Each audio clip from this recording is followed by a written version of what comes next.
আজকের ভিডিও শুধুমাত্র কিছু লিঙ্ক পাগল এবং কিছু লিজেন্ড পাবলিকের জন্য বানানো হয়েছে, তাই লিজেন্ডরা পুরো ভিডিওটা শেষ পর্যন্ত দেখবেন। কথা কি ক্লিয়ার না ভেজাল আছে? ক্লিয়ার। আসসালামু আলাইকুম, দিস ইজ রোস্টার বিপ্লব। ওয়ালাইকুম আসসালাম।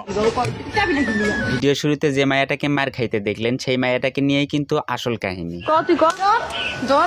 যে আপাটা মার খাইলো তার নাম হচ্ছে রিধি, আর এই রিধি যে পোলাটার সাথে কক্সবাজারে রাত কাটাইলো সেই চরিত্রহীন পোলাটার নাম হচ্ছে নাজমুল হোসেন শুভ।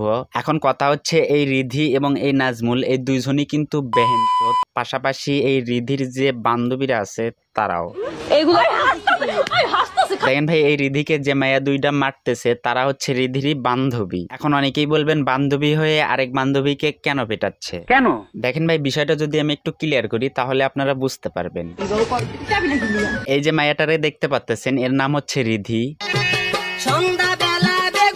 আর ইনি হচ্ছে এনার কোনো এক বান্ধবীর বয়ফ্রেন্ডকে নিয়ে কক্সবাজারে ডেট করতে গেছে, আর বাকিটা তো ইতিহাস। আমার ভুল হয়েছে, ক্ষমা করে দেন। দেখেন ভাই, দেখেন এদের মুখের ভাষাটা একবার দেখেন। এখন আমারে কন, এদের মধ্যে ভালোটা আসলে কি? মানে কি বলবো, যাই হোক। দেখেন ভাই, এই রিধি মাইয়াটা যে একটা খানকি সেটা কিন্তু তার এই ভিডিওগুলো দেখলেই বোঝা যায়।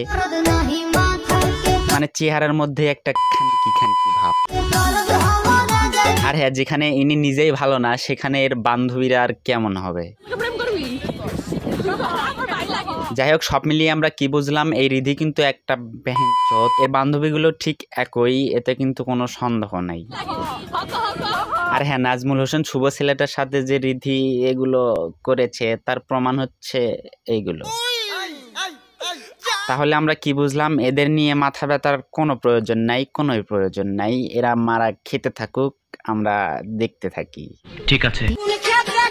সবশেষে একটা বিষয় আমার খুব ভালো লাগছে, সেইটা হলো রিধির বান্ধবীদেরও যে এই বিষয়ে অভিজ্ঞতা আছে সেটা কিন্তু বোঝা যায়। মানে সেটা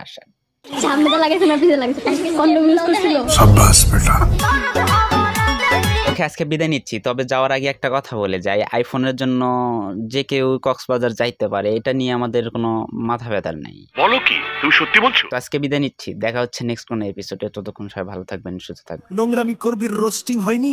আমি বিপ্লব, রোস্টার বিপ্লব।